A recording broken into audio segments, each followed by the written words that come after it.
শুভ সকাল। আমন্ত্রণ জানাচ্ছি সংবাদ পর্যালোচনা ভিত্তিক আরটিভি নিয়মিত আয়োজন আজ পত্রিকায়। সঙ্গে আছি ডক্টর তৌহিদুল হক। দর্শকের অনুষ্ঠানের মাধ্যমে আমরা দেশের উল্লেখযোগ্য জাতীয় দৈনিকের অন্যতম শিরোনামগুলো আপনাদের জানানোর চেষ্টা করি। একই সাথে খবরের পেছনের খবর এবং তা নিয়ে বিশ্লেষণ শুনি। সংবাদ বিশ্লেষণে আজ আমাদের সঙ্গে যোগ দিচ্ছেন দৈনিক যায় যায় দিনের বিশেষ প্রতিনিধি AKM রেজাউল করিম। রেজাউল করিম, আপনাকে অনুষ্ঠানে স্বাগত জানাচ্ছি। ধন্যবাদ আপনাকে। জি দর্শক, অনুষ্ঠানটি ফেসবুক এবং ইউটিউবে সরাসরি সম্প্রচার হচ্ছে। আপনি চাইলে সেখানেও চোখ রাখতে পারেন। তবে আলোচনায় যাওয়ার আগে দেশের প্রধান প্রধান জাতীয় দৈনিকের শিরোনামগুলো দেখে নেব। শুরুতেই যুগান্তর। ভোটের তারিখ ঘোষণা আগস্টের শুরুতে, জাতির উদ্দেশ্যে প্রধান উপদেষ্টার ভাষণ শিগগিরই। আর একটি খবর, হোসেন জিল্লুরের বই প্রকাশনা অনুষ্ঠানে অর্থ উপদেষ্টা বলছেন ব্যাংক থেকে ৮০% টাকা উধাও। এরপর আছে প্রথম আলো।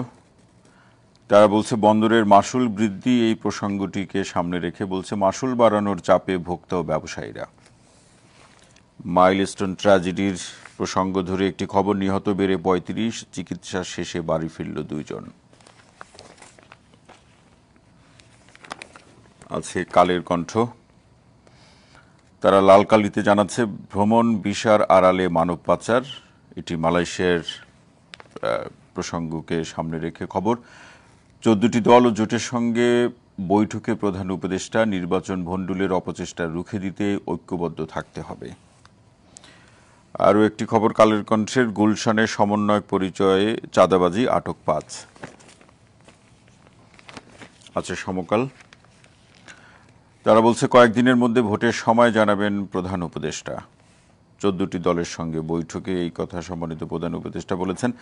শিশুদের সঙ্গে চলে গেলেন প্রিয় মাসুমা খালাও, এটি মাইলস্টোন ট্র্যাজেডির একটি খবর। সেই স্কুল অ্যান্ড কলেজের অফিস সহকারে অফিস চাকরি করতেন তিনি। আরেকটি খবর, গাজার ১/৩ মানুষ ৩ দিন ধরে খাবার পাচ্ছে না। আছে আমার দেশ। এখানেও আমরা লালকালিতে দেখতে পাচ্ছি সন্তু লারমা ও মনোগীতের গোপন বৈঠকে সন্ত্রাসের ছক পাহাড়ে। মৌলভীবাজারে নাহিদ ইসলাম বলেছেন মুজিববাদী সংবিধান দিয়ে আর দেশ চলতে পারে না। কালবেলা বলছে, তারাও লালকালিতে বলছে আগামী সংকট পিআর ইস্যু। এই সূত্র কিংবা দেশের চলমান বাস্তবতা নিয়ে মির্জা ফখরুল ইসলাম আলমগীর বলছেন কয়েকজন ব্যক্তিকে ভাড়া করে এনে দেশ চালানো যায় না। এরপরে আছে বণিক বার্তা। তারা বলছে গাজার নামে তহবিল সংগ্রহ, বাংলাদেশ থেকে অর্থ পৌঁছায় কি। আরও একটি খবর, প্রধান উপদেষ্টার বরাতে তার বিবৃতি, গণ্ডগোল লাগিয়ে নির্বাচন ভণ্ডুলের চেষ্টা চলছে প্রধান উপদেষ্টা। আমাদের হাতে সর্বশেষ দৈনিক দ্য ডেইলি স্টার। তারা বলছে আমাদের লোকাল ওষুধের প্রসঙ্গটি নিয়ে তারা বলছে local farmers may miss window for 15 costly drugs. আর একটি খবর, সেটি প্রধান উপদেষ্টার CA to unveil election date within 4 to 5 days। দর্শক, এই ছিল উল্লেখযোগ্য জাতীয় দৈনিকের শিরোনামগুলো। আমরা আলোচনায় যাচ্ছি। রেজাউল করিম ভাই, আপনি নিশ্চয়ই শুনছিলেন যে আসলে আজকে উল্লেখযোগ্য জাতীয় দৈনিকের যে উল্লেখযোগ্য যে শিরোনামগুলো, সেই শিরোনামগুলো আমরা অনেকগুলো বিষয় আলোচনা করতে চাই। তবে শুরুতে যেটি বলা হচ্ছে যে 14টি দলের সাথে বৈঠকে সম্মানিত প্রধান উপদেষ্টার যে বিবৃতি দিয়ে আজকের পত্রিকাগুলো বলছে যে 4 থেকে 5 দিন অথবা খুব শীঘ্রই প্রধান উপদেষ্টা নির্বাচনের সময় বা তারিখ ঘোষণা করবেন। নির্বাচনের তারিখ নিয়ে রাজনৈতিক দলগুলোর যে বিভিন্ন সময় সরকারের কাছে আবদার বলি কিংবা রোডম্যাপ চাওয়ার যে প্রসঙ্গগুলো, সেই জায়গার অবসান ঘটবে, সেটাই তো আমরা প্রত্যাশা করতে পারি, নাকি আবার কোনো কিন্তু থেকে যায়? রেজাউল করিম। প্রত্যাশা তো আমাদের যে আপনার নির্বাচন কবে হবে এটার একটা সুনির্দিষ্ট দিক নির্দেশনা প্রধান উপদেষ্টা দপ্তর থেকে বা নির্বাচন কমিশন থেকে আসবে। এটা তো জাতির একটা আশা, এবং আমাদের যে গণতন্ত্রের জন্য নির্বাচনের কোনো বিকল্প নেই। কিন্তু আপনি যদি খুব কেয়ারফুলি খেয়াল করেন, এই সংবাদটি এসেছে 12 দলীয় জোটের নেতার পক্ষ থেকে, যে প্রধান উপদেষ্টার বরাত দিয়ে প্রধান উপদেষ্টার দপ্তর থেকে আমরা অফিসিয়ালি এখন পর্যন্ত কোনো নিউজ পাইনি।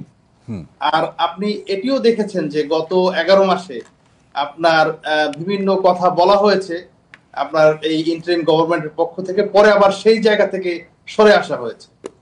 সুতরাং আপনার যতক্ষণ না আপনার নির্বাচনের তারিখ ঘোষণা করা হয়, যতক্ষণ না নির্বাচনের তফসিল ঘোষণা করা হয়, এই অনিশ্চয়তা কিন্তু থাকবে।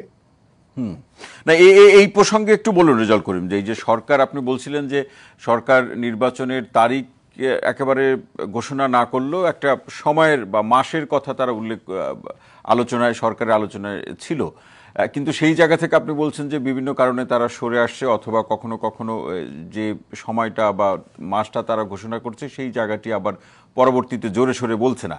এই প্রশ্নে কি দেশের আইন শৃঙ্খলা পরিস্থিতি কিংবা বর্তমান যে অবস্থা রয়েছে এটা বিবেচনা করেই কি সরকার এমনটি ভাবছে? আমার মনে হয় সেটা না। কারণ হচ্ছে যে আপনার নির্বাচন করার জন্য যে প্রয়োজনীয় সংস্কার, এই সংস্কারের জন্য ঐকমত্য কমিশনের যে বৈঠক, আপনি খেয়াল করবেন যে গত 1 মাস বা তারও বেশি সময় ধরে ম্যারাথন বৈঠক হচ্ছে, এবং আপনার বেশিরভাগ রাজনৈতিক দলগুলো কোনো বিষয়ে একমত হতে পারতেছে না। এবং এটার একটা টেকনিক্যাল কারণও আছে। আপনি যদি খেয়াল করেন, আপনি দেখবেন যে 30-35টি রাজনৈতিক দল রয়েছে। এই রাজনৈতিক দলগুলোর বেশিরভাগ দলই আপনার দেখবেন যে যে 4টি নির্বাচনকে আমরা, রিসেন্ট 4টি নির্বাচনকে আমরা মোটামুটি স্বচ্ছ বলে স্বীকার করি। যেমন 1991 সালের নির্বাচন, 1996 সালের 12 জুনের নির্বাচন, 2001 এবং 2008 নির্বাচন। এই 4টি নির্বাচনকে যদি আপনি মাপকাঠি ধরেন, দেখবেন যে বেশিরভাগ রাজনৈতিক দল 100 আসন তো দূরের কথা, 50টি আসনে প্রার্থী দেয়নি। এবং এদের মাঠ পর্যায়ে কিরকম তাদের কার্যক্রম রয়েছে আপনার দেশবাসী তা জানে। এখন এই সব রাজনৈতিক দল মনে করেন যে আপনার বিএনপিরও এখানে মতামতে একটি ভোট, আবার যে রাজনৈতিক দলের আপনার 5টি জেলাতে কমিটি নাই তাদেরও একটি ভোট। এখন এই মিটিং এর মাধ্যমে কিন্তু বিভিন্ন দল বিভিন্ন ধরনের এজেন্ডা মানে বড় বড় দলগুলো এজেন্ডা বাস্তবায়ন করছে। ধরেন হয়তো বিএনপির সমর্থনে কিছু দল রয়েছে, জামাত ইসলামের সমর্থনে কিছু দল রয়েছে। তো এই ক্ষেত্রে যে এখন এই জায়গাতে সরকার কি করবে? সরকার তো চিন্তা করছে বা চিন্তা করবে, যারাই সরকারে থাকুক, যে নির্বাচন কমিশনে নিবন্ধিত রাজনৈতিক দলগুলোকেই তাকে বিবেচনা করতে হবে, তাদের সাথে আলোচনা করতে হবে। এখন আপনি যেটি বলছেন যে কোন দল কত শতাংশ মানুষের প্রতিনিধিত্ব করে, বড় দল বা ছোট দলের এই সংজ্ঞায়ন কি যারা সরকারে থাকেন, সেটা যে সরকারই হোক, এই ধরনের অরাজনৈতিক কিংবা গণঅভ্যুত্থান পরবর্তী যারা সরকারের দায়িত্বে আসেন বা এখন যারা আছেন ডক্টর মোহাম্মদ ইউনূসের নেতৃত্বে, তাদের পক্ষে কি এই বিবেচনায় যাওয়া ঠিক হবে? না, আমি সেই বিবেচনায় যেতে পারি না। আমি বলতেছি যে যেটা সমস্যা বর্তমান সরকার ফেস করছে বা যে সমস্যায় তারা আছে, আপনার ইউনূস সাহেব তো বলেছিলেন যে আপনারা যে বিষয়ে আপনারা সবাই একমত সেটা তারা বাস্তবায়ন করবেন, যেটা একমত না সেটা তারা আপনার অনলাইনে দিয়ে দিবেন। আপনার তাহলে তো আপনার এই ম্যারাথন মিটিং এর কোনো যৌক্তিকতা আমি দেখি না। বা ইতিপূর্বে আপনার বিভিন্ন রাজনৈতিক দলও এই কথা বলেছেন যে আপনার এখানে শুধু কালক্ষেপণ হচ্ছে। আপনার এই জুলাই মাসের মধ্যে জুলাই সনদ দেওয়ার কথা, যেসব বিষয়ে ঐক্যমত্য হয় সেসব বিষয়ে জুলাই সনদ করে আপনার একটা লেভেল প্লেইং ফিল্ড তৈরি করে আপনার নির্বাচনের দিকে মনোযোগ দেওয়া দরকার। কিন্তু আমি দুঃখের সাথে বলতে হচ্ছে যে আপনার সেরকম কোনো প্রিপারেশন বা কোনো প্রস্তুতি আমি দেখতে পাচ্ছি না। না, তাহলে এই যে 14 দলের সাথে বৈঠকে সম্মানিত প্রধান উপদেষ্টা যে বরাত দিয়ে যেটা বলা হচ্ছে যে 4-5 দিনের মধ্যে প্রধান উপদেষ্টা জাতির উদ্দেশ্যে ভাষণ দেবেন, নাকি সেখানে সময় অর্থাৎ তারিখ, নির্বাচনের ডেটটা নির্দিষ্ট করা হবে, এই বরাদ্দে খবরগুলো যে আজকে প্রকাশ পেল, এর মধ্য দিয়ে কি অনিশ্চয়তা, কি রাজনৈতিক দলগুলোর মধ্যে যে নির্বাচন নিয়ে কিংবা আপনার আলোচনার মধ্যে আমরা যতটুকু অনিশ্চয়তা খুঁজে পাচ্ছি, সেই অনিশ্চয়তা কি কাটবে না? আমার মনে হয় না কাটবে। আপনি আজকে আরো ভালো জানতে পারবেন বা বুঝতে পারবেন আজকের পরিস্থিতি। কারণ এই বক্তব্যটি এসেছে 12 দলীয় জোটের নেতার মুখ থেকে, এবং আমরা প্রধান উপদেষ্টার দপ্তর থেকে কোনো অফিসিয়াল বক্তব্য পাইনি। এবং আপনি এও লক্ষ্য করেছেন যে অনেক সময় প্রধান উপদেষ্টা একটি কথা বলেছেন, পরবর্তীতে তার দপ্তর থেকে সেই বক্তব্যকে উল্টিয়ে দেওয়া হয়েছে। সুতরাং আমরা এই প্রধান উপদেষ্টার দপ্তর থেকে অফিসিয়াল বক্তব্য এবং প্রধান উপদেষ্টার জাতির উদ্দেশ্যে বক্তব্যের জন্য আমাদেরকে অপেক্ষা করতে হবে, এবং সেটি আমরা অপেক্ষা করলাম নিশ্চয়ই। কিন্তু আপনি বলছিলেন যে আসলে এই ঐকমত্য কমিশনের সাথে রাজনৈতিক দলগুলোর আলোচনা, আমরা এখন দেখছি যে পিআর পদ্ধতি নিয়ে রাজনৈতিক দলগুলো এক ধরনের আলাপ আলোচনার মধ্যে আছে, যাতে আপনি বলছিলেন যে আসলে যারা প্রতিনিধিত্বের প্রশ্নে বা ছোট দলগুলো, তাদের আগ্রহের জায়গাটা বেশি, আবার এই প্রসঙ্গটা বা পিআর ইস্যু নিয়ে আমরা একটা জোটের কেউ কারোর সাথে মিলে গিয়ে একটা জোটের প্রেক্ষাপটের দিকেও এগোচ্ছে, এই আলোচনা আছে। আবার বিএনপি আবার পিআর পদ্ধতির তারা নিম্নকক্ষে পিআর পদ্ধতির বিপক্ষে, এবং তারা যুক্তি কিংবা এর ক্ষেত্রে বাস্তবতা, রাজনৈতিক বাস্তবতাও তুলে ধরছেন।